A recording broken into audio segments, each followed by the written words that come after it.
नमस्कार, मैं विपिन चौधरी। अपराध की दुनिया में ऐसे कई अपराधी हुए जिनका राजनीतिक संबंध रहा है और जो जीते जी मोस्ट वांटेड होकर पुलिस और सरकार की नाकामी बने रहे, और जब मुठभेड़ में मारे गए तो परिवार और समर्थकों के गुस्से की आग से सरकार तपती रही। यहाँ तक कि सरकार को झुकना भी पड़ा। जिस केस ने देश के सबसे बड़े राज्य की राजनीति में भूचाल ला दिया था, लंबे समय से फरार राजस्थान के सबसे बड़े गैंगस्टर और एपी के नाम से कुख्यात आनंदपाल सिंह के एनकाउंटर पर वसुंधरा सरकार वाहवाही की उम्मीद कर रही थी, लेकिन ये एनकाउंटर सरकार के गले की फांस बना। आज बात करेंगे आनंदपाल सिंह और विकास दुबे के एनकाउंटर की। देखिए इस रिपोर्ट में।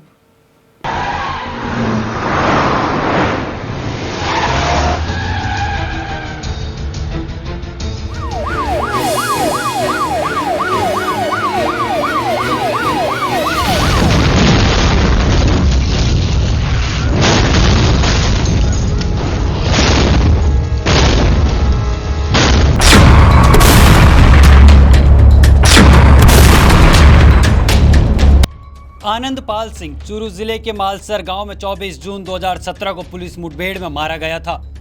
उसके परिवार के सदस्यों ने मुठभेड़ की विश्वसनीयता को लेकर सवाल उठाए थे और दावा किया था कि वह आत्मसमर्पण करना चाहता था, फिर भी उसे मार दिया गया। पुलिस अधिकारियों ने अपने बचाव में कहा था कि उसे कई बार समर्पण करने को कहा गया, लेकिन उसने पुलिसकर्मियों पर गोलाबारी शुरू कर दी। राजपूत समाज ने एनकाउंटर को फर्जी घोषित कर दिया।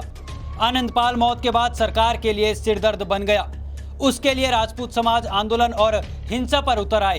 करीब 50,000 से अधिक लोगों ने सड़कों पर प्रदर्शन किया, क्योंकि वे लोग आनंदपाल को रॉबिन हुड मानते थे। उसने राजस्थान सरकार की नींद हराम कर दी थी। सियासत से निकले इस अपराधी की मौत पर जमकर सियासत हो रही थी। सियासत का ये पहलू सिर्फ राजपूत समाज तक ही नहीं था।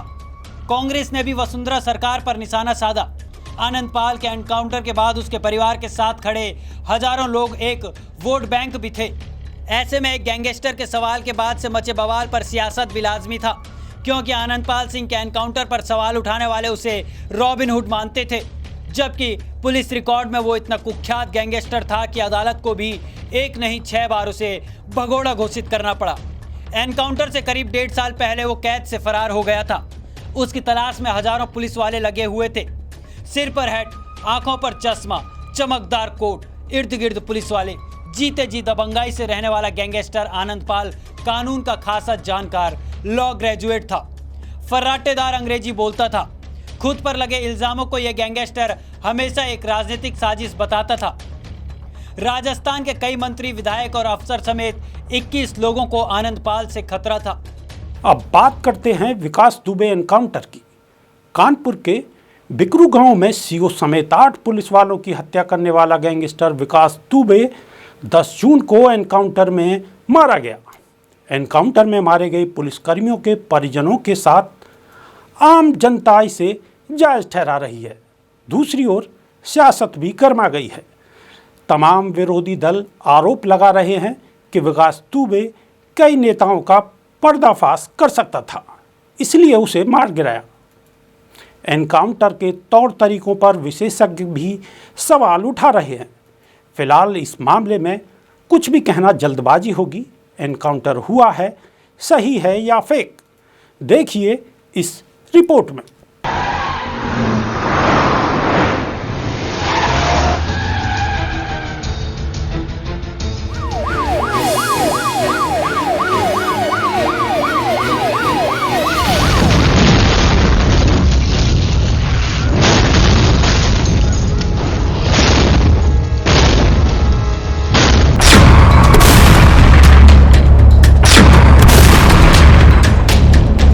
यूपी पुलिस के दर्जनों टीमें कई राज्यों और नेपाल तक में लंबा जाल बिछाने के बावजूद घटना के 1 हफ्ते बाद तक विकास दुबे को पकड़ नहीं पाई। गुरुवार को उज्जैन के महाकाल मंदिर में विकास दुबे ने कथित तौर पर खुद को सरेंडर कराया। हालांकि मध्य प्रदेश पुलिस का दावा है कि गिरफ्तार उन्होंने किया, लेकिन इस गिरफ्तारी पर संदेह जताया जा रहा है। कानपुर में 8 पुलिसकर्मियों की हत्या के मुख्य अभियुक्त विकास दुबे की कथित मुठभेड़ में मौत पर ठीक उसी तरह सवाल उठ रहे हैं जैसे कि इस पूरे घटनाक्रम में पुलिस की भूमिका से लेकर विकास दुबे के राजनीतिक संपर्कों को लेकर उठ रहे थे। एक हफ्ते में विकास दुबे के 5 गुर्गों का एनकाउंटर हो गया। विकास दुबे का भी तय था, लेकिन वह खुद सरेंडर करने उज्जैन आ गया। शुक्रवार सुबह कानपुर से महज 17 किलोमीटर दूर उसका एनकाउंटर कर दिया गया। जैसे विकास दुबे की गिरफ्तारी से सवाल उठे थे, इसी तरह इस एनकाउंटर से भी सवाल खड़े हो रहे हैं। लेकिन इस घटनाक्रम की क्रोनोलॉजी इतनी सॉफ्ट है कि इस पर लोगों को यकीन नहीं हो पा रहा है। दरअसल जिस दिन विकास दुबे को उज्जैन में गिरफ्तार किया गया, उसी दिन से सोशल मीडिया पर ऐसी आशंकाएं जताई जा रही थी कि ऐसा ही कुछ विकास दुबे के साथ हो सकता है। ऐसे कई बिंदु हैं जिनके आधार पर इस मुठभेड़ के दावे पर सवाल उठाए जा रहे हैं। करीब 1200 किलोमीटर तक के सड़क मार्ग में कोई बाधा नहीं आई, लेकिन कानपुर के पास पहुंचते ही अचानक ऐसा क्या हुआ कि सिर्फ वही गाड़ी दुर्घटनाग्रस्त हुई जिसमें विकास बैठा हुआ था। यही नहीं, इसी गाड़ी में सवार पुलिसकर्मियों को चोटें आई, लेकिन विकास के साथ ऐसा कौन सा इत्तेफाक होता है कि वह पुलिसकर्मियों के हथियार छीनकर पलटी हुई गाड़ी से निकलकर भागने लगता है। पुलिस ने यह तो बताया कि कुछ पुलिसकर्मियों को चोट लगी है, लेकिन इनके बारे में अब तक ज़्यादा जानकारी नहीं मिल पाई है कि कितने पुलिसकर्मी घायल हैं और उन्हें कहां चोट लगी है। विकास दुबे के पैर में रॉड पड़ी है, वो कुछ दूर तक भी ठीक से नहीं चल पाता तो पुलिसकर्मियों की पकड़ से कैसे भाग गया।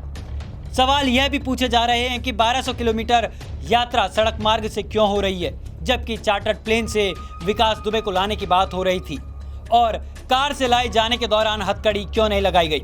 यह भी इत्तेफाक ही रहा कि घटना से कुछ दूर पहले ही पत्रकारों की गाड़ियों को चेकिंग के नाम पर रोक लिया जाता है और विकास दुबे को ले जा रही गाड़ी ऐसी जगह पलटी जहां रोड के किनारे डिवाइडर नहीं था। पलटी हुई गाड़ी के आसपास सड़क पर दुर्घटनाग्रस्त होने के निशान नहीं है और चलती सड़क पर गाड़ी के दुर्घटना का शिकार होने के चश्मदीद भी नहीं है। यह भी इत्तेफाक ही है कि जिस विकास दुबे को महाकाल मंदिर के निहत्थे गार्डों ने पकड़ लिया, वो यूपी एसटीएफ के प्रशिक्षु पुलिस अधिकारियों की पकड़ से भाग निकला और उन्होंने उसे जिंदा पकड़ने के बजाय मार देना बेहतर समझा। ऐसे कई सवाल हैं जिनके जवाब पुलिस के पास या तो अभी नहीं है या फिर वो देना नहीं चाहती, लेकिन विकास दुबे की मौत से सारे राज दफन हो गए हैं। ऐसे अनेक सवाल हैं जो पुलिस की कार्रवाई पर सवालिया निशान लगाते हैं, लेकिन एक बात बिल्कुल 100% सही है, वह जिंदा होता तो प्रदेश और देश के कई बड़े नेता और अफसर, कारोबारी और नामचीज हस्तियां बेनकाब होती। अपराधियों से इनके गठजोड़ की गांठें भी खुलती। किन लोगों की सरपरस्ती में विकास दुबे खूंखार अपराधी बना। हत्या के प्रयास, लूट समेत 100 से अधिक केस उस पर हुए, लेकिन मोस्ट वांटेड विकास दुबे के कफन में जाने के साथ दफन हो गए हैं। अब विकास दुबे के एनकाउंटर मामले की जांच नहीं होती है, तब तक इसे सही या फेक कहना सही नहीं रहेगा। अभी के लिए सिर्फ इतना ही। बने रहिए हमारे साथ।